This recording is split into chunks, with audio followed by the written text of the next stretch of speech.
26명이나 나옵니다. 무슨 대단히 큰일한 것도 아니에요. 여기에 보면 다양한 사람들이 나옵니다. 그 이름들을 따라서 제가 한번 조사를 해보니까 여기에 언급된 이름들에는 귀족도 있고 종도 있고 유대인도 있고 이방인도 있고 심지어는 흑인도 있고 노인도 있고 젊은이도 있고 사업가도 있고 아주 다양한 사람들이 다 나오더라는 거예요. 오늘 여러분, 이 땅에 수많은 여기 있는 상주 서문교회 성도들과 교사분들도 여러분들을 아는 사람보다 여러분들은 다양한 직종과 여러분들이 지식의 유무와 또한 돈의 유무라든지 아니면 건강의 유무, 뭐 각종 모습이 다를지라도 여러분들을 기억하는 사람이 그렇게 많지 않아요. 이런 다양한 사람들이지만 하나님은 기억하신다는 겁니다. 오늘 저와 여러분들이 생각할 이 벌시라고 하는 여인은 노예입니다. 노예. 벌시 앞에 나와 있는 두르베나와 두르보사라고 하는 두 명의 여인이 나오는데 쌍둥이 자매입니다. 이들은 귀족입니다. 귀족. 왜 귀족인 줄 아느냐 하면 두르베나 두르보사라는 뜻 이름이 화사하다, 우아하다라는 뜻인데 이것은 종들이라든지 평민들이 쓰지 못하는 이름이에요. 당시에 귀족들만이 쓸 수 있는 이름이 두르베나 두르보사 그런 이름이에요. 그렇다면 이 쌍둥이 자매는 굉장한 귀족집의 딸들이고 오늘 저와 여러분들이 생각할 벌시라고 하는 여자는 노예입니다. 노예. 벌시를 주목하면 한글 성경에는 벌시라고 되어 있습니다만 원문에는 페르시다, 페르시스라고 하는 말이에요. 페르시스. 무슨 뜻이냐면 페르시아 지역에서 로마로 끌려온 노예라는 얘기입니다.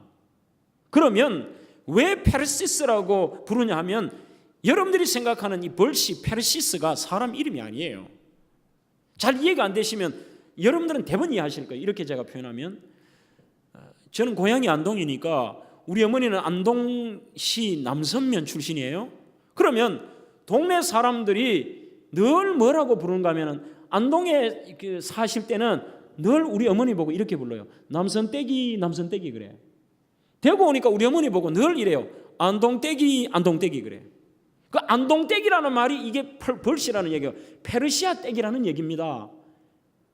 노예가 무슨 이름이 있어요. 노예가 이름이 없으니까 페르시아에서 끌려온 노예, 그 페르시아 떼에게 얘기를 하는데 왜 제가 수많은 이름도 빚도 없이 살다 간 사람 중에 벌시를 주목하느냐 하면 특별히 하나님의 마음에 와닿는 여인, 세상 사람들은 업신여기는 노예요.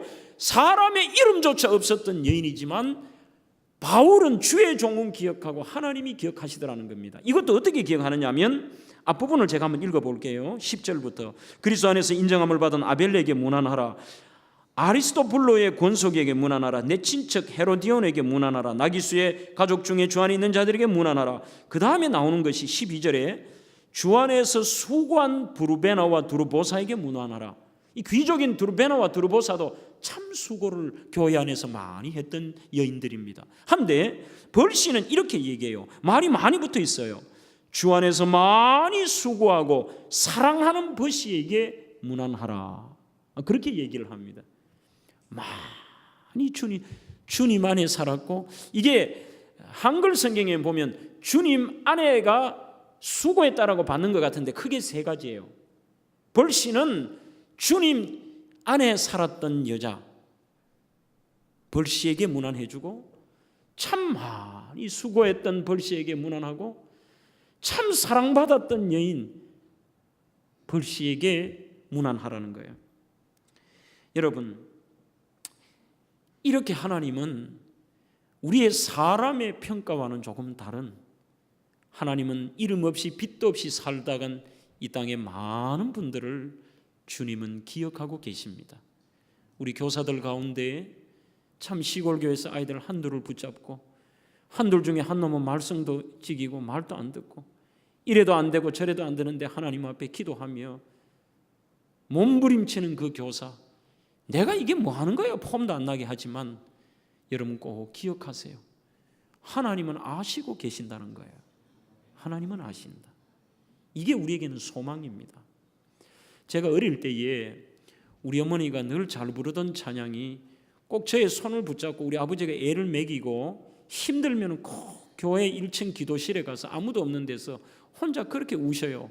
우시고는 하나님 앞에 늘 부르는 찬양이 아시지요 아시지요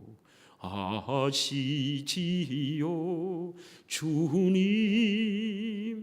저는 어릴 때 도저히 그게 이해가 안 돼요. 엄마 말 안 하는데 하나님은 왜 안 오? 말을 하고 아시죠 그래라. 말을 하고 그래. 한 30분은 그것만 불러요. 30분 지나니까 가사가 바뀌니까 아이고 이제 드디어 가사 바뀌는가 보다 지겨운데 뒤에서 가만히 있다 보니까 가사가 또 한 개밖에 없어요. 믿습니다 믿습니다. 철들고 나니까 그 찬양이 얼마나 위대한 고백인가를 이제는 알아요.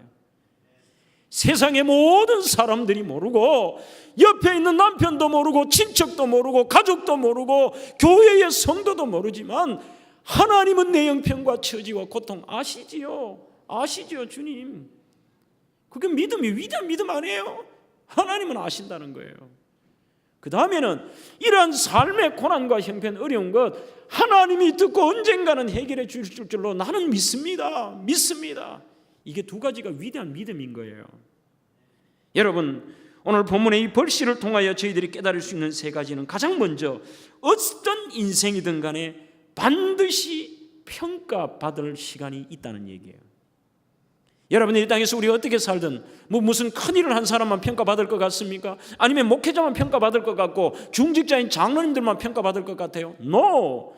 이 땅에 어떤 사람, 아니 젊을 때 죽었다면 그 젊을 때 아무 일 없이 죽었던 한 사람이 이르기까지 하나님 앞에 서서 우리는 언젠가는 내 한 번뿐인 인생에 대한 평가를 받을 날이 있다는 거예요.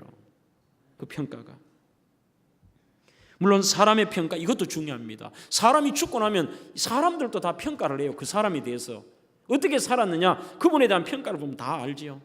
아이고 참 저 어르신은 참 연세가 드셨지만 그 어르신 죽으니까 우리 교회가 큰일 났다. 좀 더 사셨더라면. 어떤 분 죽으면 이래요. 아이고 하나님은 아이고 내 같은 놈도 이렇게 살려놓으신데 저렇게 참 저런 분을 어떻게 하나님 데려가시느냐. 제가 이런 멋있는 말을 봤어요. 왜 하나님이 괜찮은 사람을 일찍 데리고 가시느냐. 사람들이 여기에 이렇게 꽃이 있어도 꽃을 꺾으라 그러면 제일 예쁘고 내 마음에 드는 걸 꺾어가요. 하나님이 괜찮은 분을 먼저 좋은 천국에 데리고 가시는 거예요. 자, 어떤 분은 이런 얘기하는 분이 있어요. 참 그 집 봐서 그 사람 잘 갔대.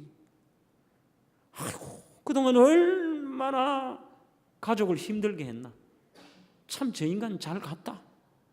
그래서 한국말들이 여러분들 아시다시피 영어에는 죽었다가 하나밖에 없으면 우리는 제가 한번 뽑아봤어요. 몇 개가 되냐면 58개. 뭐 소천하셨다, 돌아가셨다, 죽었다, 뭐 심지어는 좀 속된 표현으로 뒤졌다, 뻗어려졌다, 곡했다, 뭐 골로 갔다, 뭐 하여튼 그런 얘기들이 실은 이런 얘기들이 왜 중요하냐면 그 사람의 인생이 어떻게 살았느냐를 평가하는 얘기이기도 해요. 저거는 그냥 죽기도 아깝다 할 때 뒤졌다고 그러는 거예요. 어떤 분은 세상 버렸다, 뭐 말이 한두 가지가 아니에요. 미국에 제가 유학을 할 때 아주 재밌는 그런 공동묘지 비문을 한번 파악을 해보았습니다. 웨스트민스터라는 거 하는 곳에 이렇게 그 엄청나게 큰 우리로 보면 정말 공원보다 더 아름답게 해놨어요. 공동묘지를. 이런 비문이 있습니다. 이게 자기의 평가예요. 죽은 사람의 평가예요. 어떤 분은 참 재밌던 분인 것 같아요. 죄송합니다. 일어나서 인사를 못 드려 죄송합니다. 뭐 이런 것도 있고 어떤 분은 일찍 죽은 딸이 굉장히 부지런했던가 봐요. 착하고 부지런한데 엄마가 이렇게 써놨어요. 참 부지런한 내 딸 여기에 잠들다 부활의 때도 가장 먼저 부지런히 일어날 것이다. 예쁘잖아요. 이런 것도 있어요. 이거 문제예요. 참 말 많던 내 아내 드디어 입 다물다. 이 문제되는 거야 이제 이게. 예. 참 말 많던 내 아내 드디어 입을 다물다. 얼마나 잔소리를 하고 막 바가지를 끌고 났든지. 그 다음에 여기 이런 재미있는 것도 있어요. 사랑하는 내 아내 여기 잠들다 제발 내 아내를 깨우지 말아다오. 깨우지 말아다오. 여러분, 우리의 인생은 지금 이 교사 부흥회고 너무 업적주의로 살지 마세요. 업적주의로. 그 업적주의라는 게 뭐냐 하면 한국에는 숫자의 노름이 너무 한국교회를 베리고 있어요. 내 반을 몇 명 모았냐? 무슨 교회도 몇 명 모아야 되고 숫자가 많이 모이면 목회를 성공한 사람으로 알고 이게 전부 업적주의예요. 하지만 저는 확신하는 것이 하나님 앞에 갔을 때에 절대 하나님은 우리의 업적을 얘기하지 않을 것 같아요. 그러면 무엇을 얘기하느냐? 하나님은 네가 무엇을 했느냐보다는 제가 이번 부흥회 때 늘 얘기해요. 내가 너에게 준 한 번뿐인 인생에 네가 어떻게 살았느냐를 평가하세요. 시골교회 한 해 데리고 했던 교사도 네가 거기에서 개를 데리고 어떻게 했느냐 평가하고 도시교회 15명 데리고 하는 그 교사도 네가 거기서 어떻게 했느냐 평가지 너는 1명 했구나 너는 15명 했구나 주님 그렇게 하지 않아요. 굉장히 부잣집은 부잣집대로 네가 어떻게 살았느냐를 평가하고 그러면 가난한 사람은 네가 가난한 자를 가난하게 살았으니까 그만이라는 거 아니에요. 네가 비록 이 땅에서 가난하고 힘들게 살았지만 네가 어떻게 살았느냐 주님이 평가한다니까요. 귀족도 노예도 26명의 사람들이 다 평가를 받습니다. 너가 어떻게 살았느냐. 목회도 그렇게 생각하면 전혀 그런 게 없어요. 이번에 의성에서 목회하는 제 친구 목사를 제가 좀 더 큰 한 700~800명 되는 교회 누가 소개를 해달라 해서 소개를 해주려고 하니까 그 친구가 참 저는 저보다 더 대단하다고 봐요. 한참 뒤에 뭐라고 하는가 하면 장 목사 자기가 안 가겠대요. 그래 왜 그래? 너도 이제 40대 내일 모레면 이제 50인데 가야지.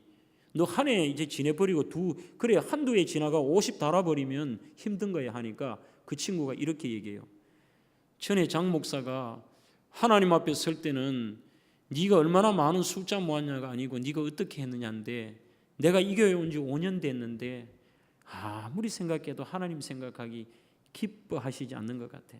그래서 내가 그 얘기를 듣고 기도를 많이 했대요. 하나님 뜻이 뭘까요? 기도하는데 하나님 표징을 보여주세요 하는데 자기 교회 헌신 예배를 하는데 저 의성의 골짜기에 있는 영양의 골짜기에 있는 어느 목사님이 오시더니만 자기는 교인 7명을 데리고 목회하는데 그렇게 행복하고 나는 도시교회 목사가 부럽지 않다 이러더래요. 한데 그게 그냥 객기로 하는 말이 아니라 정말 행복해하면서 자신의 목회에 만족하시는 걸 보며 내가 내 신앙이 목회자로서 잘못되었구나. 저게 오늘 하나님이 나에게 보여주시는 표징이다. 장 목사 난 안 갈 거야 그래요. 그래 제가 뭐라 그랬을까요? 당신이 그렇게 생각하면 그게 맞을 거라고 얘기를 했습니다. 우리 절대 여러분 업적주의에 놀아나지 마세요. 하나님 앞에 갔을 때 무슨 폼 잡고 내가 목사도 나는 몇만 명 교회 했습니다. 그거 물을 것 같아요? 아니에요. 하나님 나는 이런 교회 다녔어요. 그거 물으실 것 같아요? 아니에요. 각자 우리의 삶의 형편에서 너가 어떻게 살았느냐? 네가 서문교회의 교사로서 너가 어떻게 살았느냐 묻죠. 네가 무슨 몇 명 모았어? 너 얼만큼 부흥시켰어? 사람이 최선을 다해도 부흥 안 될 수 있어요. 목회도 마찬가지입니다. 목사가 최선을 다한다고 부흥되는 거 아니에요. 부흥이라는 것도 제가 이제 담임 목회 한 10년 차 가까이 해보고 전도사부터 한 27년 해보니까 결론은 뭐냐? 부흥도 하나님의 은혜를 주시는 거지 사람의 무슨 재능 갖고 부흥하는 거 아니에요. 그렇다면 하나님이 우리를 향한 삶은 주부는 주부로서 물어요. 아이는 아이로서 묻고 중직자는 중직자대로 묻고 하나님이 우리가 어떻게 살았느냐 물으실 것입니다. 12절에 주 안에서 수고한 드루베나와 드루보사에게 문안하라. 주 안에서 많이 수고하고 사랑하는 벌씨에게 문안하라 그랬습니다.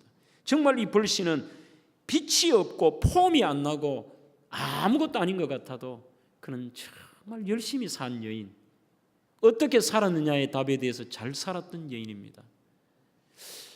여러분, 우리들의 삶에 있어서 하나님 앞에 섰을 때에 하나님은 여러분들에게 그렇게 물으실 거예요. 어느 집사야, 어느 교사야, 너는 내가 맡겨준 네 삶에 대해서 어떻게 살았어?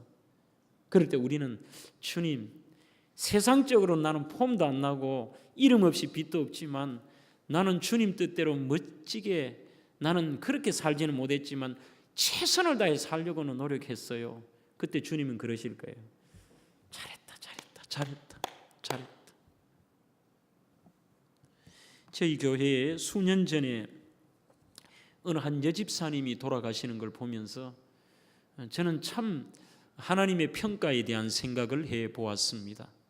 윤숙이라고 하는 50대 중반의 여자 집사님이셨는데 서울 세브란스 병원에서 다 죽어가시면서 담임 목사님 꼭 한번 뵙기를 원한다 그래요. 그렇게 뵙기를 원한다 할 때에 제가 간다 그랬죠. 우리 부교육자들을 데리고 병원에 찾아갔더니만 암은 이미 다 전이가 돼서 의사가 거의 하루 이틀인데 죽어야 되는데 뭔가 집사님이 붙드는 게 있어서 안 죽고 있다는 식으로 얘기를 해요. 제가 갔더니만 병실의 문을 여니까 온 얼굴이 노란 데다가 눈동자 전체가 노라요. 사람이 새파란 기운의 노란데 제가 들어가니까 얼굴이 환하게 웃어요. 웃더니만 목사님 바쁘실 텐데 오셨어요? 윤 집사 보고 싶어 왔어요. 목사님, 제가 목사님 죄송한데 정말 물어볼 게 있어서 말을 힘들게 이렇게 이어가면서 얘기해요. 그래 뭐예요? 물어보세요 하니까 그분이 이렇게 얘기해요. 목사님, 나는 우리 남편도 교회를 다니지 않고 믿음 생활하지 않고 집안도 다 그런데 저는 제가 죽으면 내가 예수님 믿고 천국 간다는 확신이 있어요.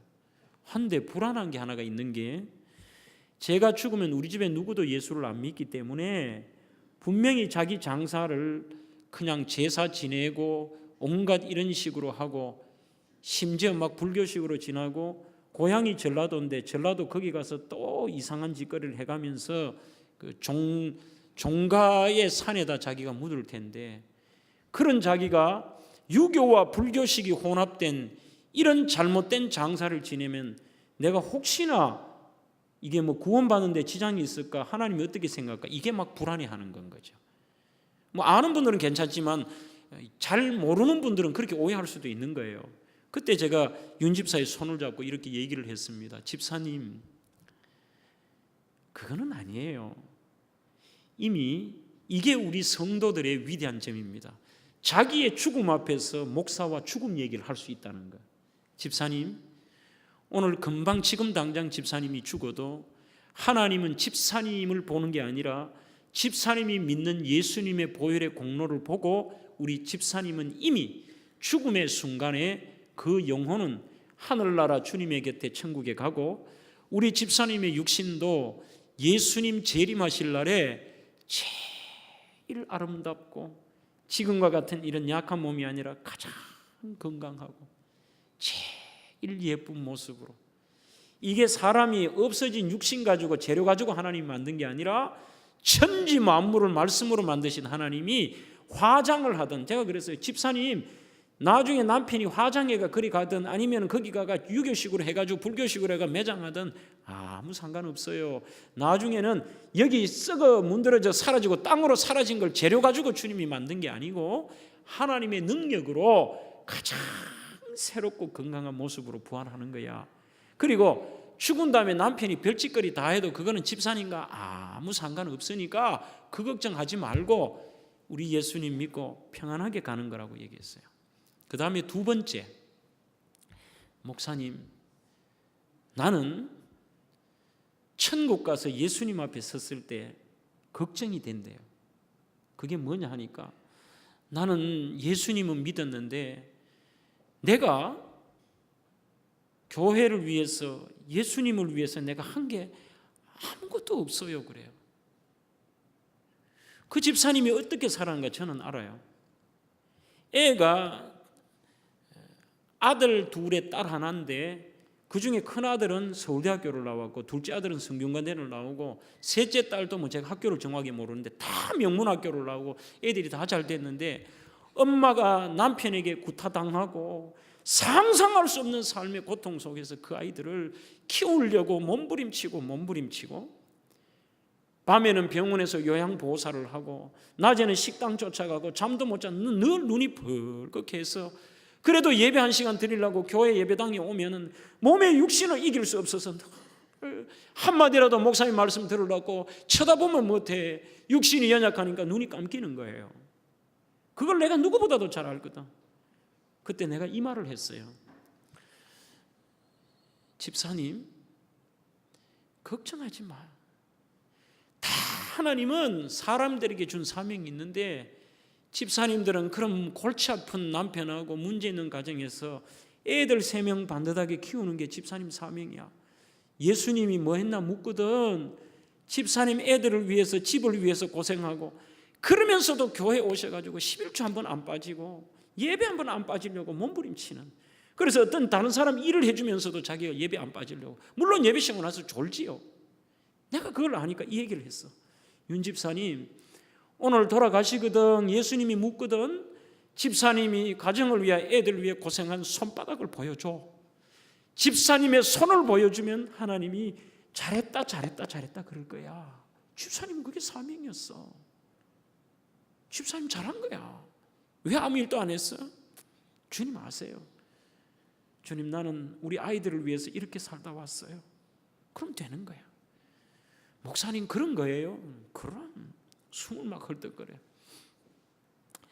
윤 집사님 꼭 마지막 순간이 되면 사탄이 구원의 확신을 의심나게 만들기도 하고 천국에 대해서 이런 마음이 있는데 지금부터는 이제 다른 생각하지 말고 확실한 집사님은 구원의 백성이니까 자식 생각하지 말고 제사 생각도 하지 말고 상급 생각도 하지 말고 예수님이 반갑게 집사님 지금 오라 그러실 거야. 그러니까 그저 예수님 부르고 마음으로 주님 내 영혼을 불쌍히 여겨달라 그러고 자기를 향하는 주님을 부르라고 그랬어요. 부르고 평안하게 가세요. 그러니까 네 목사님.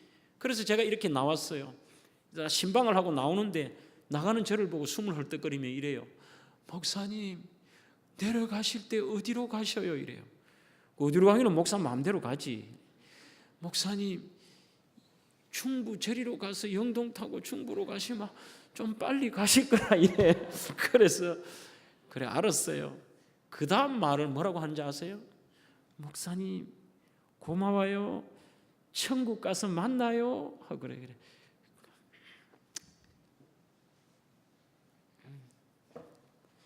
천국 가서 만나자. 그래 집사님 천국 가서 우리 꼭 봅시다. 평안하게 가세요. 천국 가서 만나자. 그래 제가 내려오는데 돌아가셨어요. 내려오는데 여러분 그분 서글픈 인생이에요? 아니에요.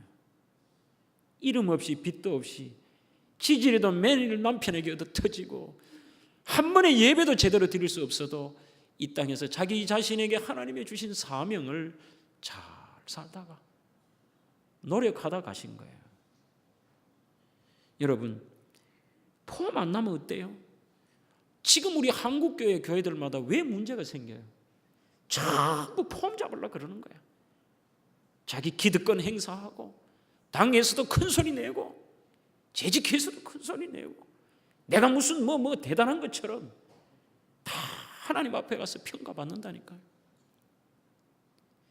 수많은 당시 로마 시대 때도 로마 교회 안에도 위대한 사람들이 많았지만 하나님이 주 안에서 많이 수고했다고 하는 것은 페르시아 때기라는 사실입니다. 여러분 이 땅에서 우리의 상급 다 받아고 하나님 앞에 섰을 때는 바리새인처럼 너는 이미 네가 받을 상 네가 다 받았잖아. 얼마나 무서운 얘기입니까? 이 땅에서 이름 없이 빚도 없이 겸손히 내가 그렇게 살 때야 하나님 앞에 갔을 때 그래 수고했어. 우리의 섬김이 천국에서 해같이 빛나는 것 그게 우리의 소망이 되어야 되는 것입니다. 언젠가는 하나님 앞에서 저와 여러분들은 반드시 평가를 받을 것입니다. 우리 믿음으로 그 찬양 한번 드리고 다음 대지를 볼까요? 당신의 그 섬김이 천국에서 해같이 빛나리. 우리 악보 준비되셨나요? 방송실요? 네. 우리 같이 한번 찬양은 곡조 있는 기도라고 그랬으니까 우리 찬양 한번 합시다.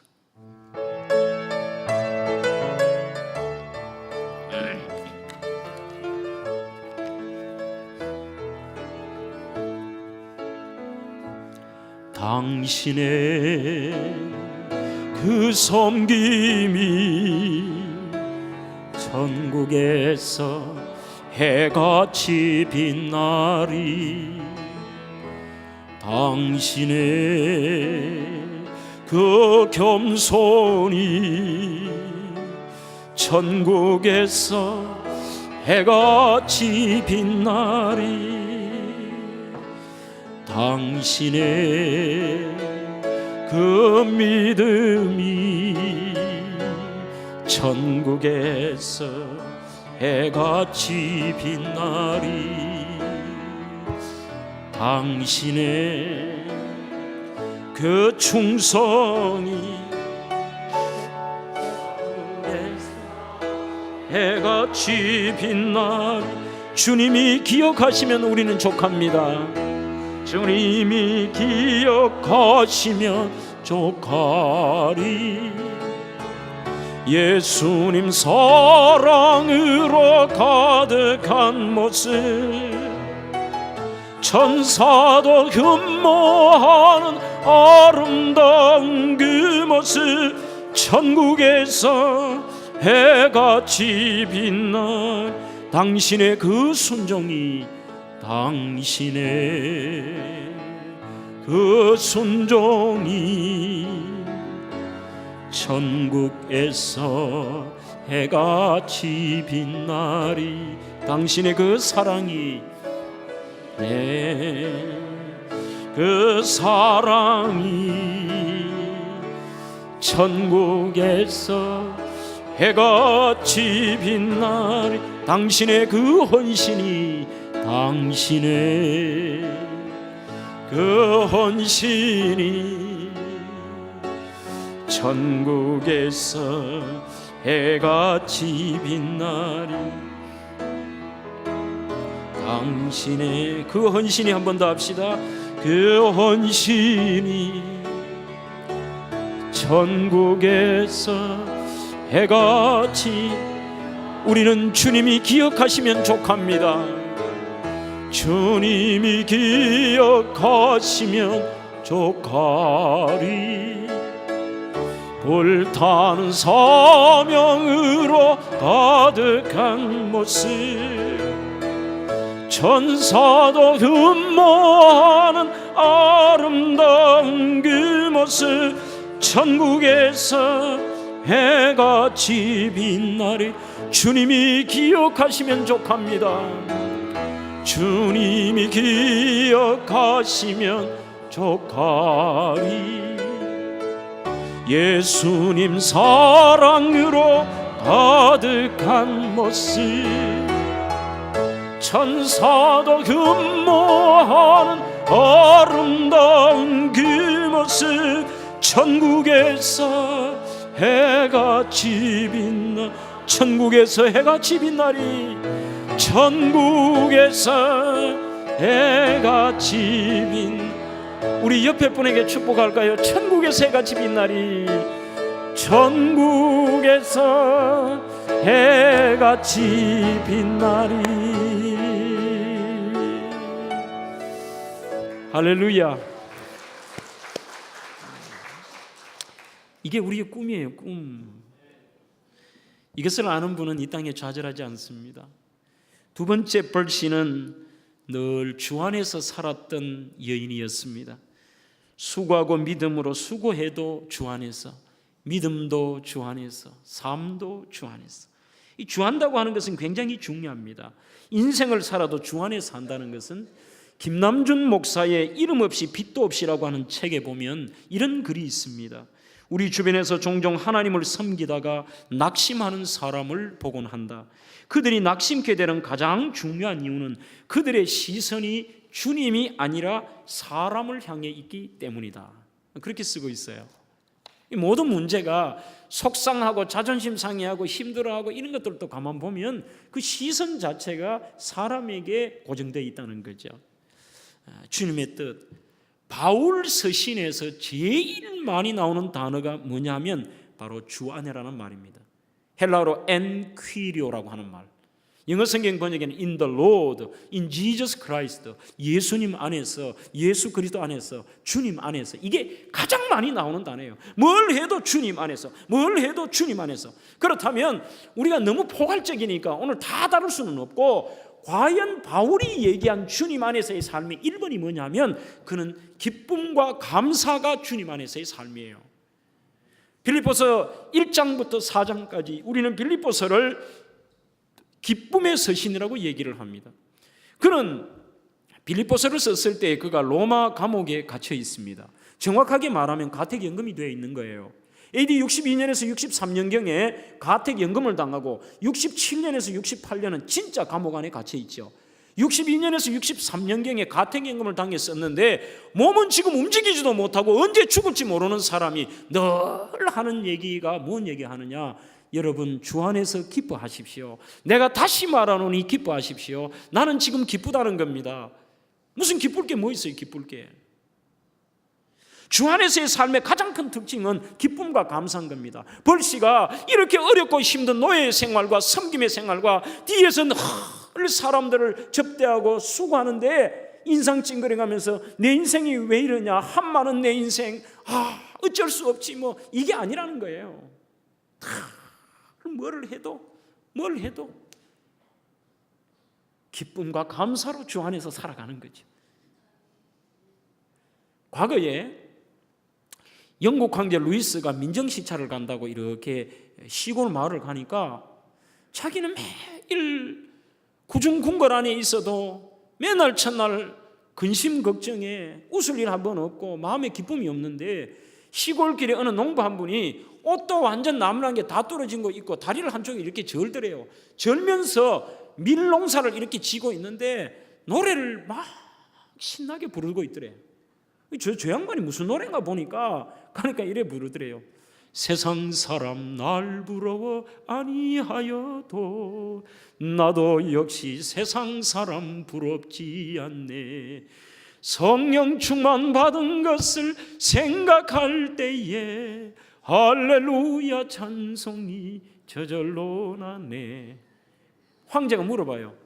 황제가 하니까 무릎을 꿇고 그 사람이 쳐다보자. 여보게, 나는 황제가 돼서 온갖 것을 다 먹고 내가 이 땅에 해도 기쁨이 없는데 당신은 뭐가 그리 기쁘나 하니까 나 같은 사람이 예수님을 알게 되고 예수님 때문에 내가 하나님의 자녀가 되고 이 땅에 나그네 인생길을 잠시 살다가 내가 천국 간다는 생각만 해도 그저 이 땅에 나는 감사할 것밖에 없다 이러더래요. 이야, 묻더래 루이스가. 야야 2절 없나 묻더래. 2절. 2절 난 모르는데요. 남들이 2절 없나 하거든 꼭 나중에 2절을 부르라 그러더래요. 그러면서 황제가 2절을 가르쳐줘요.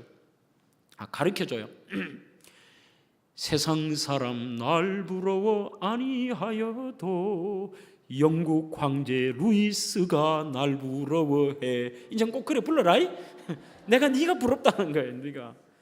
우리 속에 주 안에 있을 때의 참된 기쁨은 칼빈의 책에 보면 네가 성도냐 성도 아니냐, 구원받은 백성이냐 아니냐의 표가 어디서 나느냐 하면 우리 속에 진정한 감사가 있고 얼굴과 삶에 기쁨이 넘치냐를 보면 저 사람 진짜 예수 믿는구나, 저런 경우에도 어떻게 기쁘게 살아가지, 저런 경우에도 어떻게 감사하느냐라고 알 수가 있다고 하는 사실입니다. 오늘 이 시대는 우리의 부모님 세대보다 훨씬 더 살기 좋잖아요. 먹을 게 많고. 제가 세계에 그래도 많은 나라를 가본 사람 중에 하나인데 제가 어디 가봐도 지금 생각하면 지금은 대한민국이 제일 살기 좋은 것 같아요. 이야, 뭐 남들 일본 잘 산다고 그러면 나는 일본이 막 그냥 딱 체질이 안 맞아. 무슨 뭐 김치 요만큼 주고도 돈 받고 말이야. 우리는 식당 가 아침에 김치 달라고 막 손으로 해가 막 줘보고 치 아프는데. 안 그래? 저 중동 가보세요. 물도 다 사 먹어야 되지 뭐. $1, $1 뭐 전부 물도 줘야 돼. 물 마음대로 가서 뭐 먹고 싶은 대로 못 버려도 되고 뭐. 집도 뭐 일본 가니까 7평에 8명 살아. 11평에 뭐 8명, 뭐 5명 살아. 우리나라는 뭐 30평에 살면서도 이래요. 집에 꼭 목사 신방하면 이래요. 목사님요, 집이 누추해서. 나그네 인생길 살면서 내가 딱 등 붙이고 잘 방 안에 있어도 하나님께 감사한 거지. 천국 가면 다 똑같은 거 뭐. 여기 흔히 말하는 여러분 해외 여행 다니다 호텔이 뭐 황금으로 되면 뭐예요? 내 거 아닌데. 이 땅에 잠시 있다 갈 건데. 잠시 머물 이 땅은 헛된 것들 뿐이니. 그런데도 이래요. 과거보다 우리 얼마나 살기 좋습니까? 우리 어릴 때만 해도 제가 그렇게 나이가 안 많아도요, 우리 한국이 이렇게 잘 산 지가 몇 년 안 됐어요. 제가 어릴 때 요즘은 뭐 라면 뭐 건강에 안 좋다고 난리고 밤에 하나 끓이 먹으려면 우리 마누라 생 난리를 하는데, 과거에는 국수가 먹을 게 없어서 국수하고 라면하고 섞어. 그거 압니까 여러분? 국수 라면 같이 섞어 끓여 놓으면은 거기서 꼬불꼬불한 라면만 건져 먹다 어머니한테 기대기 맞고 막 이러는 거예요. 이게. 어머니가 국수 하면 막 국수 꽁다리 이렇게 하면 구워 먹고, 그죠? 아이고, 우리 내가 그 세대 마지막이에요. 껌도 하나 먹으면 새벽에 벽에 딱 붙여놨다가 다음날 딱딱해지면 고개 씹으면 몰랑해지는 기라. 그 다음에 그건 어때? 동생이 하도 옆에 찌랄하면 이렇게 찌익 해가지고 이렇게. 그것도 괜찮아요. 여러분, 그거 아세요 혹시? 일본의 어느 학자가 연구를 했는데 참 하나님은 오묘하신 하나님이에요. 사람이 우리 어릴 때는 말은 안 해도 학교에서 이거 뭐 대변 검사하고 이러지만 기생충이 우리 속에 드글드글 거렸다니까. 드글드글. 그 여러분들 위생적인 게 뭐 있어요? 전부. 하여튼 내가 한참 철들고 어느 시골교회 부흥회를 갔더만, 전도사 때 부흥회를 갔어요. 갔더니만 밥을 이만한 데다 밑에보다 위가 더 많아요. 한데 부엌 옆이 바로 재래식 화장실이야. 이렇게 2개 얹어놨는 거야. 탁 하는데 반드시 그 권사님은, 그때 갔더니 목사님 그래요. 강사님, 여기는 식사 안 하시면 상처받으니까 꼭 이 집에 가서 식사를 해야 된대. 가니까 화장실 옆이 바로 거기야. 거긴데 내가 마침 들어가는데 그 권사님이 화장실 들어갔다 나온 걸 내가 봤어. 손 씻는 게 어디 있어? 나무로 묻히는데 그냥 막 이래가지고는 막 다 이래가는 막 하는데. 위생관념이 어디 있어요? 그럼 괜찮아. 그래 먹는 게 왜 건강한지 아세요?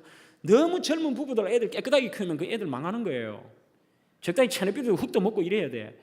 그게 왜 그러냐면 일본 학자가 연구를 했더니만 사람의 몸에 그 기생충이 굉장히 안 좋지만 후진국에는 기생충이 필요한 거예요. 그분의 연구에 따르면, 또 그렇다고 몸에 기생충 키우려고, 여자들 다이어트에 기가 막힌 거예요. 이게 콜레스테롤과 이 비만의 그 요소가 되는 것들을 기생충이 억제를 한대요. 여러분, 후진국에 뚱뚱한 사람 봤어요?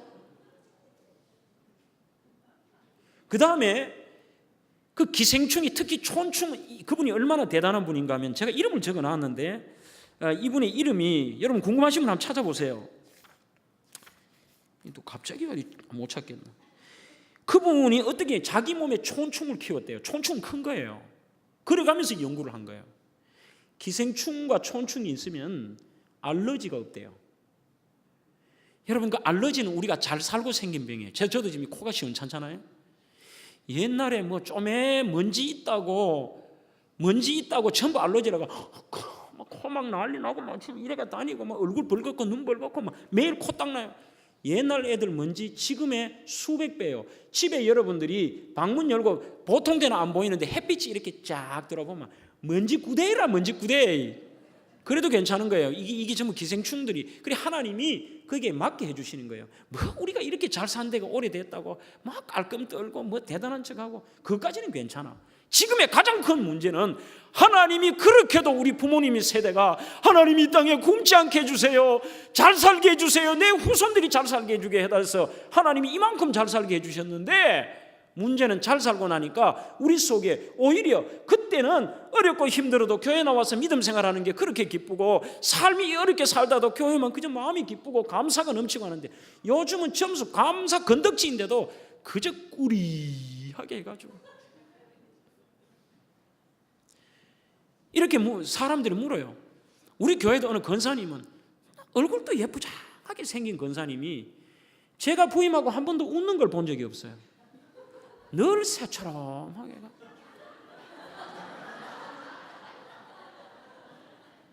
설교 시간에 목사가 재밌는 얘기해도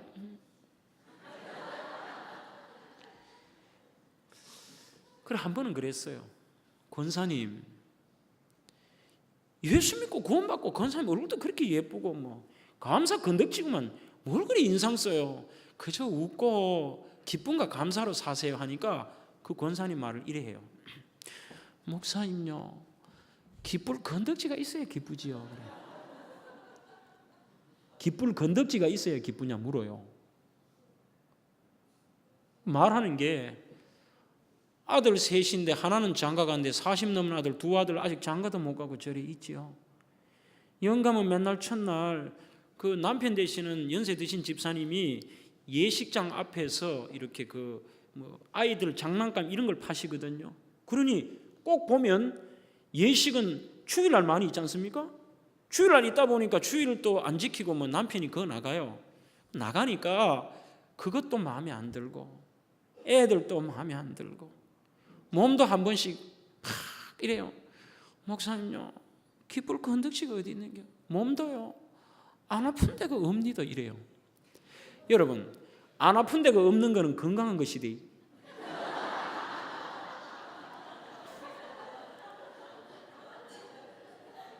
그렇잖아요.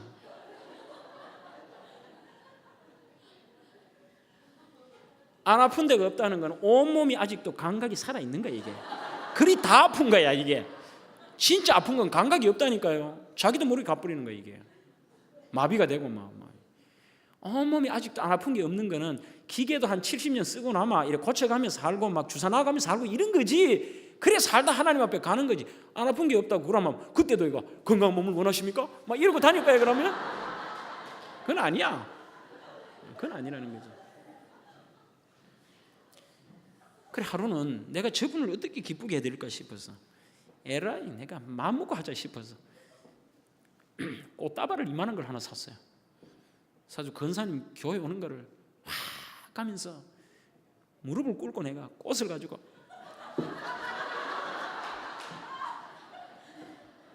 놀리고 목사님 담임 목사님 왜 이러세요?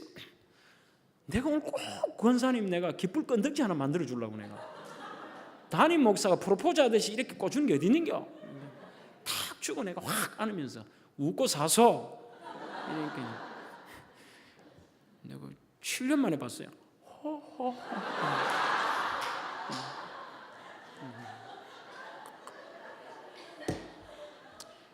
아이고 천국 가도 꿀이하게 있을래요? 어느 영안실에요 시체가 세고 들어왔는데 웬일인지 그날 들어왔는 시체 세고는 다 웃고 죽었더래요. 왜 웃고 죽었나 하니까 첫 번째 시체는 수백억 원 복권에 당첨돼가 심장마비로 기뻐서 웃는 순간에 죽어버린 거예요. 이게 웃고 죽었고, 두 번째 죽은 시체는 맨날 첫날 꼴등하던 아들이 전교 1등 했다는 소식을 들었던 부모가 심장마비로 죽어버린 거예요. 이게 웃으면서. 3등 뭔지 압니까? 물 한 모금 먹고 미친놈이 번개 치는데 사진 찍는 줄 알고 이래가지고 죽어버린 거야. 이게 무슨 뜻인지 아시겠어요? 요즘 현대인들은 돈 많고 자식 잘 되고 아니면 미치지 않았으면 웃을 일이 없다고 그래요. 여러분 왜 세상 따라가세요? 빌립보 4장 4절에 주 안에서 항상 기뻐하라. 내가 다시 말하노니 기뻐하라. 여러분 기쁨과 감사를 빌립보서에만 해도 바울은 17번이나 얘기해요. 17번. 지는 지금 엄격히 말하면 기쁨에 대한 얘기를 할 사람이 아닙니다. 그러면 그 앞에 붙이는 말이 늘 똑같은 말이에요. 주 안에서 기뻐하라. 주님이 원하시는 네가 주님의 은혜로서 구원받은 백성으로서 주님 안에 있는 자는 기뻐하며 살아야 된다는 거예요. 감사하며 살고. 한번 따라하겠습니다. 기쁨과 감사는 작은 것도 하고 찾아내서 해야 한다. 기쁨과 감사는 아까 말처럼 목사님 기쁠 건덕지가 어디 있어요? 이게 아니고 모든 것들이 우리의 그리스도인들의 주 안에서의 삶은 하나님이 나에 주신 그 기쁨과 감사를 캐내는 거예요. 찾아내는 거예요. 그러면 그 비결이 어디에 있느냐 하면 이것이 바로 성경에는 감사와 따라오는 것이 자족이라는 말입니다. 자족. 빌립보 4장에 보면 바울이 나는 이래도 받고 저래도 받고 배불러도 받고 궁핍에도 받고 잘나도 받고 못나도 받고 여러 가지 상황 속에서도 나는 자족하기를 배웠다고 얘기를 합니다.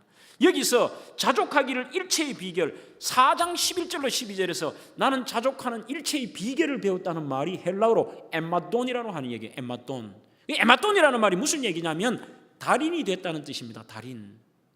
그 달인은 다른 게 달인이 아니에요. 계속 연습하면 달인이 돼요.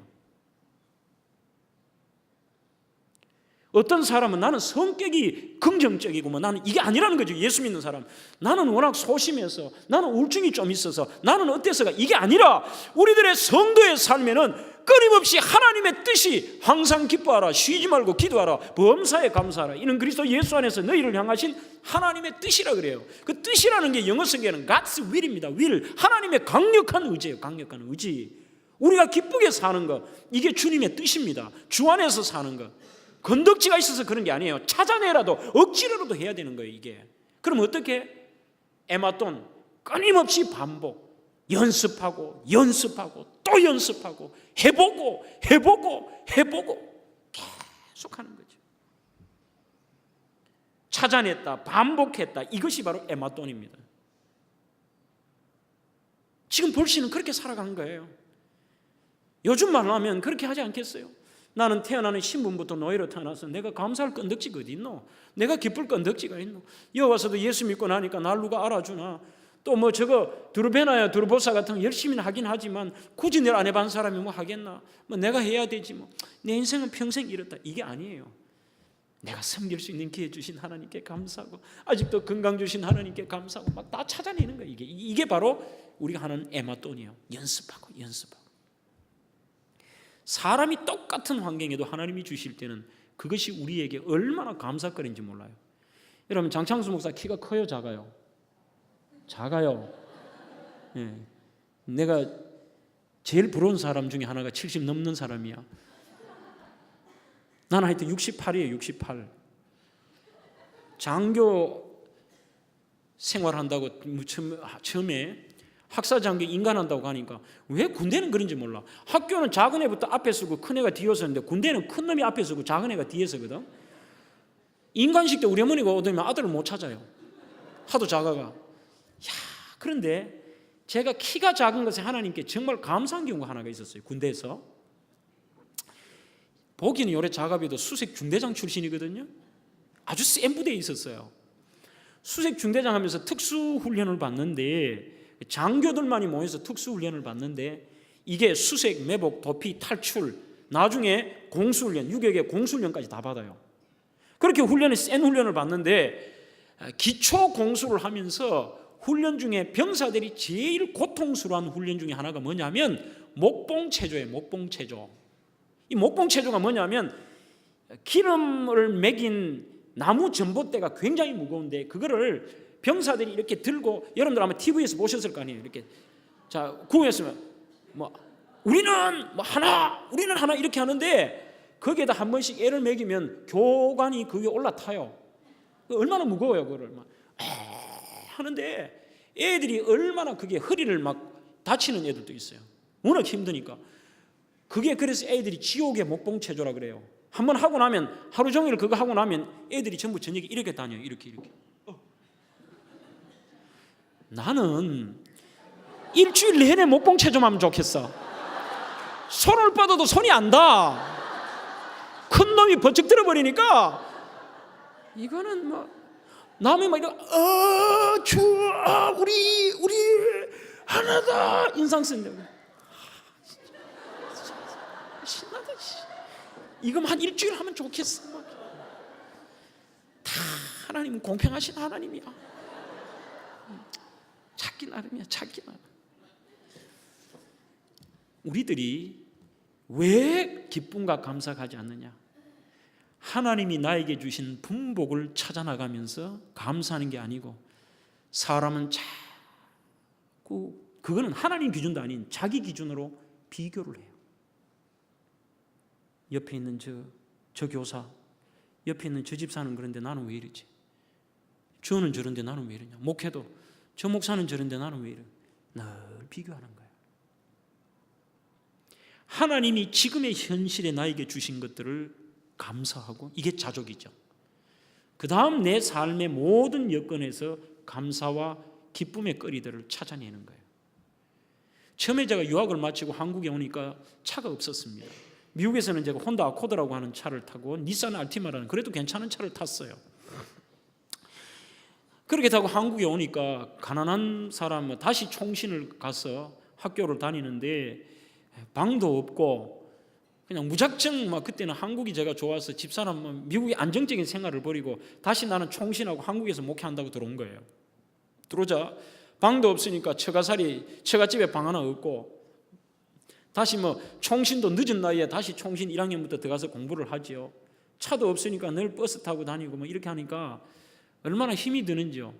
그러자 저희 형수가 안 돼 보였던지 30만 원짜리 아벨라를 한 대를 자기 학교 동료 교사에게 사서 주더라고. 한데 핸들이 전부 파워가 아무것도 안 돼요. 핸들도 파워가 안 되고 창문도 이게 누르는 게 아니고 이렇게 돌려야 되고 이러는데, 이야, 한 달 차 없이 지나다가 아벨라 30만 원짜리 중간중간 꺼지는 차를 딱 타고 이제 이렇게 핸들을 잡고 처음 출발을 쫙 하는데 우주선 탄 것 같더라니까. 파워 안 되니까 주차기가 얼마나 힘들어요. 이렇게 돌리는데 집 사람 문 연다고 더워가 에어컨도 안 돼요. 돌리는데 내가 웃으면서 그러죠. 봐라. 그 옆에 차가 보니까 어깨를 들썩거리지 말고 문을 열어라. 그래서 둘이가 좋아가지고는 그걸 집사람은 또 매일 닦고 여보 좋다 그러고 괜찮은 거예요. 여러분, 하나님 앞에 갈 때까지 우리는 비교하며 사는 게 아니라 나에게 주신 것을 만족하며 사는 거예요. 이게 바로 주 안에서의 삶입니다. 요한복음 15장 11절에도 내가 이것을 너희에게 이름은 내 기쁨이 너희 안에 있어 너희 기쁨을 충만하게 함이니라. 주님 안에, 주님이 우리 속에 진짜 성령이 내주하는 자는 어떤 환경에도 주님의 기쁨이 충만하게 임할 줄로 믿습니다. 세상에 어떤 것이 없어도 구원과 제사함의 기쁨을 주셨기 때문에 나 같은 죄인이 용서함 받아서 주 앞에 옳다함 얻음은, 그죠?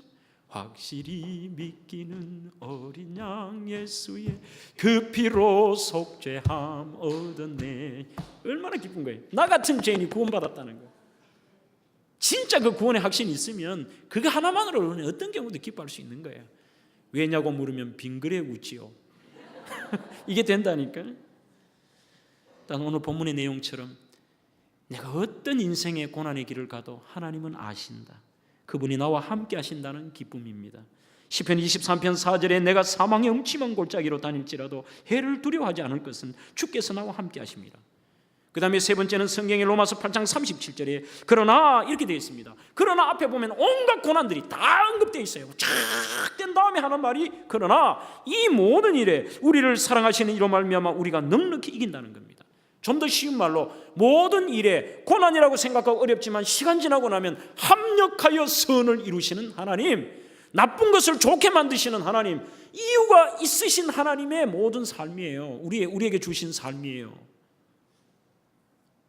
사람들이 자족과 기쁨을 방해하는 게 뭡니까? 자꾸 다른 사람과 비교합니다. 모든 사람에게 인정받고 나는 칭찬받아야 되는 생각은 이것도 잘못인 거예요. 다 칭찬받고 인정받을 수는 없어요. 행복하기 위해서는 지금보다 더 많이 가져야 된다 생각하는 것, 이것도 문제예요.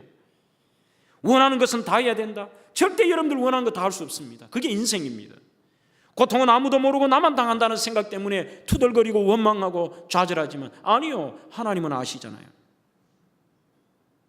여러분들 인생에 지금 당장 내 눈에 보이는 그 고난이 시간 지나고 보면 하나님이 주신 은혜일 때가 참 많습니다. 저희 교회도 지금 건축을 하고 있는데 건축 허가를 1년 한 4개월을 못 받아서 정말 애를 많이 먹었어요. 하지만 오늘 제가 건축 얘기는 안 합니다. 그 안 하는 이유는 하나님이 하시는 그 은혜를 자칫하면 사람의 무용담이 될까 봐. 하지만 결론은 지나보니까 모든 것을 합력하여 선을 이루시는 하나님의 우리에게 주시는 기다림의 은혜의 시간이었다는 거예요. 우리 인생도 마찬가지입니다. 어떤 문제가 있어도 목사님 깃불 건덕지가 어디 있냐가 아니라 좀 기다리라는 거죠. 잘 모를 때는 그냥 입을 닫고 출애굽기 14장의 말씀처럼 너희는 가만히 있어 하나님이 어떻게 하시냐 보라는 것은 야 그때 무슨 믿음이 있어서 고난 당하는데 오 주여 감사합니다. 고난이 변장된 축복입니다. 그 정도의 믿음이 있는 사람이 몇 명 되겠어요. 그거는 안 될지라도 최소한 가만히 있는 거죠. 하나님의 그 역사하심과 그때까지 가만히 있는 거예요. 어느 권사님이 금요 기도에 참석했더니만 목사님이 기쁨과 감사 설교를 하더래요. 여러분 어떤 경우에도 하나님은 합력하여 선을 이루시는데 어떤 경우에도 원망하지 말고 여러분들 감사하십시오 이러더래요. 그래 설교 은혜 받고 집에 가는데 그 권사님이 막 뒤가 굉장히 급한 거죠. 막 설사가 나려고 하는데 하나님 은혜까지 받고 내가 믿음으로 살라고 하는데 왜 이런 어려움을 주십니까? 라고 생각하는데 이래 보니까 뭐 볼일을 볼 장소도 없고 길거리에서 뭐 어떻게 하나 할 수 없이 이래 보니 은행 ATM기가 이렇게 있더래요. 거기 24시간. 죄송하지만 어디 피할 데도 없고 그 안에 가서 이제 종이를 깔고 볼일을 다 보시고 그래도 권사가 뭐 거기 퍼질러 놓을 수는 없고 다 싸서 그 돈 봉투도 왜 큰 거 넣는 봉투 큰 거 안 있어요. 거기다 이렇게 깨끗하게 정리를 해서 투덜거리면서 하나님 나는 은혜 받고 왔는데 설산하게 만들고 이런 하나님이 어디 계시냐. 하나님요 섭섭해요. 나오는데 갑자기 저 뒤에서 어떤 놈이 오토바이를 타고 빵 오더니만 갑자기 들고 있는 봉투를 팍 낚아채 가더니만 쏜살같이 도망을 가더라는 거야. 묵직한 걸 아주머니가 들고 나오니까 저 아주머니 분명히 돈 수백만 원 찾아 나온다 이래 생각한 거지. 그제서야 권사가 깨달은 거예요. 오 주여 볼일 본 것까지도 해결하시는 주님.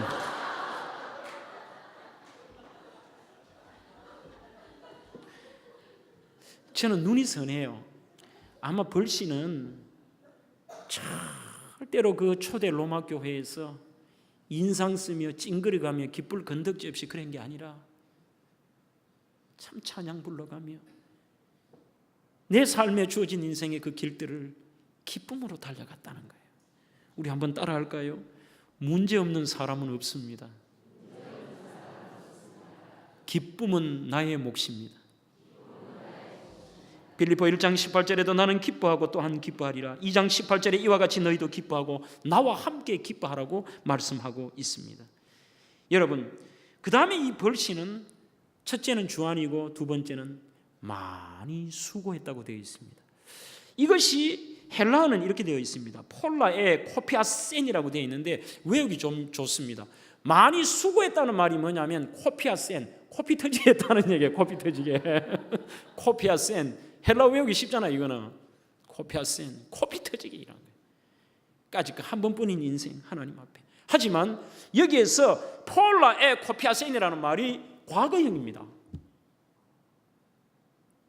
지금도 여전히 수고하는 벌씨에게 무난하다는 얘기가 아니라 과거에 참 많이 수고한 벌씨에게 무난하거라. 지금은 아마 이 벌씨는 혼자 늙어 활발하게 활동도 하지 못하며 그렇게 쓸쓸히 노년을 보내고 있지만 과거에 젊을 때에 열심히 했던 것을 하나님이 기억하신다는 거예요. 여러분 우리가 건강히 있을 때 내가 가능할 때에 하나님 앞에 최선을 다해 살아야 합니다. 그리스도인들이 기억할 것은 절대 인생의 영역을 하나님의 일과 나의 일을 구분하지 마세요. 우리 예수 믿는 사람은 썩어질 육신 하나님 앞에 설 날을 멀지 않았다는 생각으로 우리가 주의 일과 가정의 일이 아니라 주의 일도 가정에서도 교회에서도 직장에서도 어디에서도 우리들이 정말 코피아 센 많이 수고하며 사는 거예요.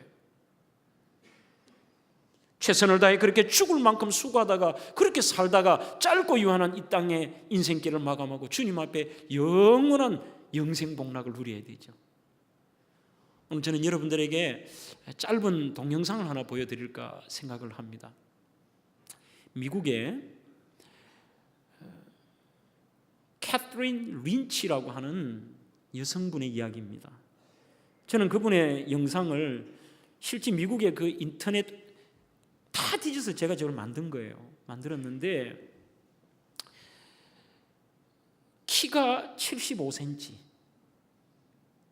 몸무게가 15kg, 외소증 환자인데 거기에다가 심장이 약해요. 척추가 고통이 상상을 초월할 만큼이에요. 여러분들 아마 머리에 이런 생각이 들 겁니다. 그 정도 되면 죽는 게 낫지. 한데 어릴 때부터 그 부모님이 아이에게 너는 남들과 조금 다를 뿐이지 하나님이 너에게 준 인생을 최선을 다해 살아야 된다는 얘기를 합니다. 그렇게 늘 교육을 받으면서 그 아이가 절대 좌절하지 않고 그런 몸으로 아이들과 동일하게 공부도 하고 고등학교를 졸업할 때는 1등으로 졸업합니다. 대학을 졸업하고 이 아이가 고통받고 힘든 사람들의 자기는 상담자가 되겠다라고 공부를 하고 병원에 정식 그 카운셀러로 취업을 합니다. 전동 휠체어를 타고 열심히 아이들을 위로하고 환자들을 위로하며 정말 열심히 살아요. 그가 한 걸음 걷는다는 게 얼마나 힘든데 105회 보스턴 마라톤, 바로 우리 이봉주 선수가 1등을 했던 대회인데 그때 실은 이봉주보다도 더 미국 사회에 화제가 됐던 것이 뭐냐 하면 바로 이 캐서린 린치가 사람들에게 최선을 다해 포기하지 말고 열심히 살라는 것을 보여주기 위해서 그가 마라톤의 100분의 1인 어른 걸음으로는 7걸음을 자기가 걸어가요. 모든 사람들이 화이팅하면서 이렇게 인생에 최선을 다해 살다가 작년인가 재작년에 그분이 돌아가셨어요. 돌아가셨는데 마지막에 이렇게 고백을 하고 돌아가십니다. 나는 내 인생 참 행복했습니다. 그리고 최선을 다해 살았습니다. 그리고 나에게는 이제는 안식과 평안의 시간이 찾아왔습니다. 저는 참 기쁩니다. 어머니 아버지 고맙습니다. 천국에서 만나요. 우리 잠깐 그 캐서린 린치의 동영상을 한번 잠시 보겠습니다.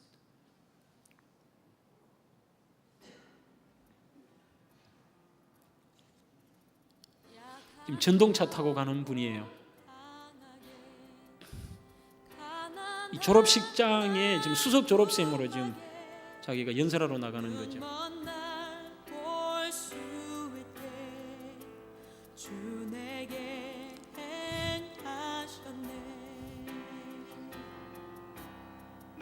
이 병원에 출근하는 겁니다.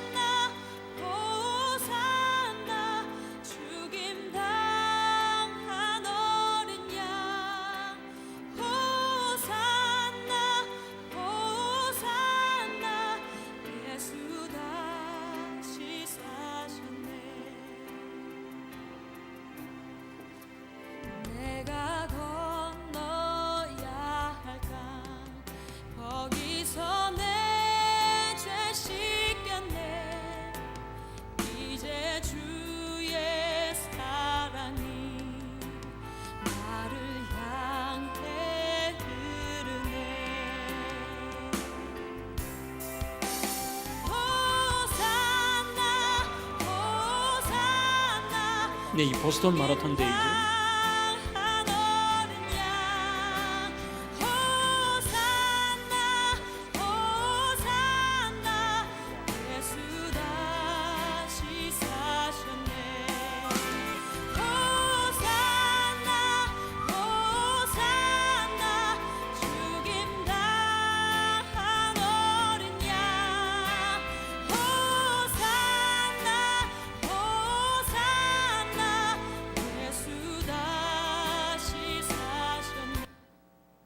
네, 성도 여러분, 하나님은 우리에게 다 동일하게 주신 것은 아닙니다.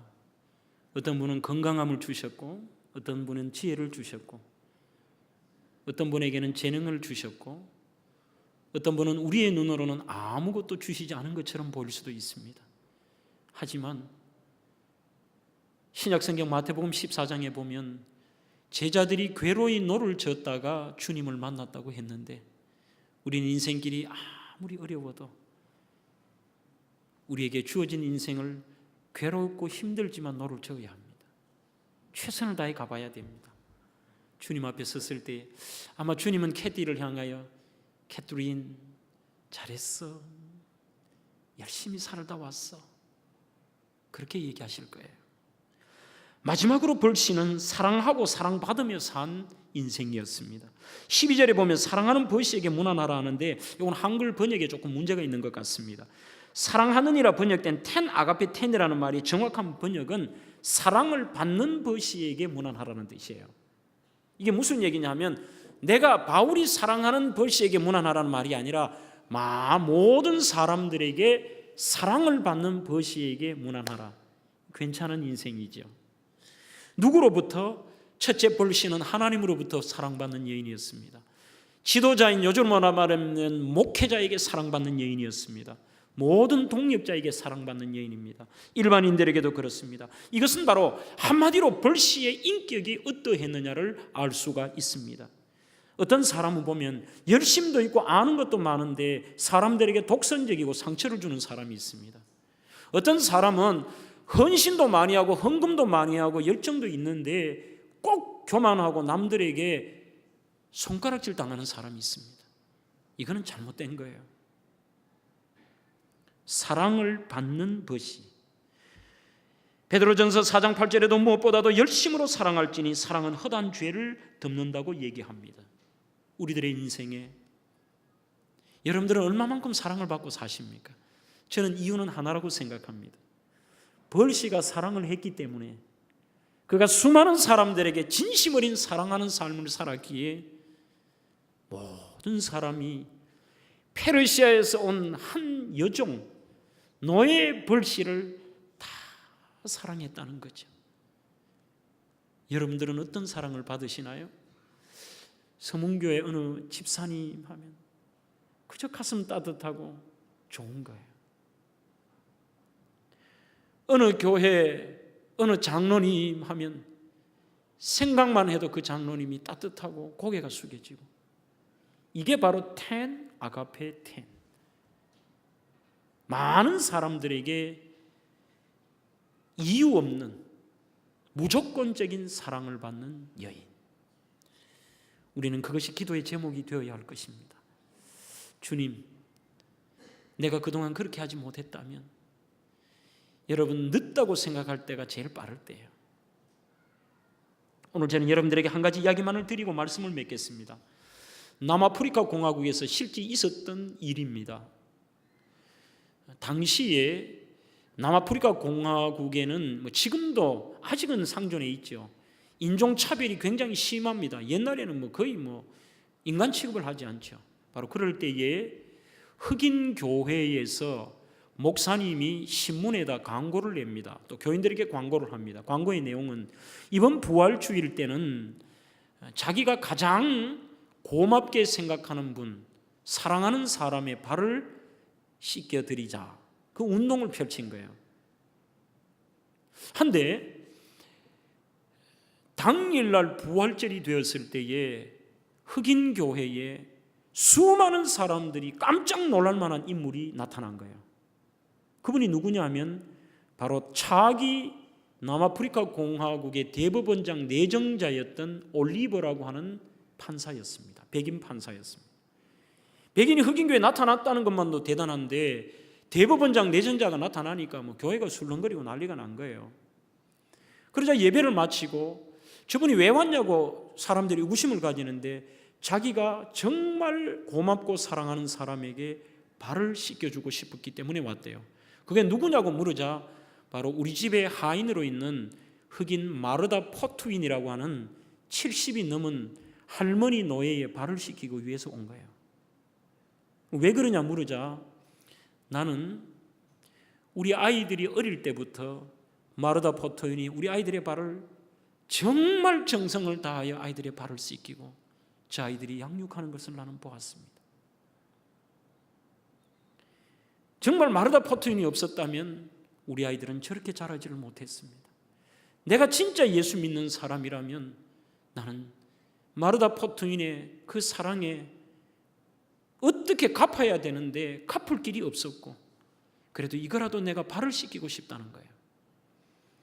그러면서 실지대에 물을 떠와서 마르다 포트윈의 늙은 포트윈의 발을 씻기면서 고맙다, 고맙다, 수고했다, 수고했다 씻깁니다. 이것이 끝난 게 아닙니다. 나라가 그냥 난리가 난 거예요. 어떻게 대법원장 내정자가 흑인의 발을 무릎 꿇고 발을 씻겠다, 저건 안 된다. 기어이 여론의 문매를 맞고 그가 대법원장직을 취임을 하지 못합니다. 나중에는 판사직도 하지 못하고 그가 나오게 되죠. 하도 미안해서 목사님이 찾아갑니다. 찾아가서 올리버 판사에게 이렇게 묻습니다. 정말 이 일로 인하여서 제가 괜히 광고를 내고 일을 벌여서 그저 판사의 직에서도 나오게 해서 죄송하다니까, 그때 올리버가 이렇게 얘기를 합니다. 판사직도 사회의 다른 지위도 하나님이 오라고 하시면 다 내려놓고 무덤 갈 때 다 먼지가 아니겠습니까? 저는 그런 먼지보다도 하나님의 주신 사랑과 감사가 더 중요하다고 생각합니다. 저는 괜찮습니다. 저는 지금도 마르다 포트윈이 정말 고맙고 나는 그 여인을 사랑합니다. 벌씨와 같은 여인이죠. 사랑받는 여인. 사랑하는 교사 여러분들, 성도 여러분, 오늘 우리 마지막 한번 뜨겁게 기도합시다. 아까 전에 불렀던 찬양 2절만 한 절 부르고 기도할 때 다시 한번 간절하게, 옆에 아무도 없고 하나님이 내 기도를 들으시는데, 하나님, 나는 그 껍데기의 신앙생활을 살아왔습니다. 잠시 머물 이 땅의 것을 집착하고 교만하고 오만방자하고 엉뚱한 곳에 마음 두고 원망하고 불평하고 좌절하고 사랑하지 못하며 살았습니다. 남은 인생 버시와 같이 이 땅에서 어렵고 힘들지만 주님의 평가를 기대하며 가게 해요 주옵소서. 주님, 내 남은 인생 부족하지만 최선을 다해 살 수 있도록 용기 주세요. 내가 사랑하며 살 수 있도록 주님 힘 주세요. 우리 그렇게 한번 부르짖는 시간이 되면 좋겠습니다.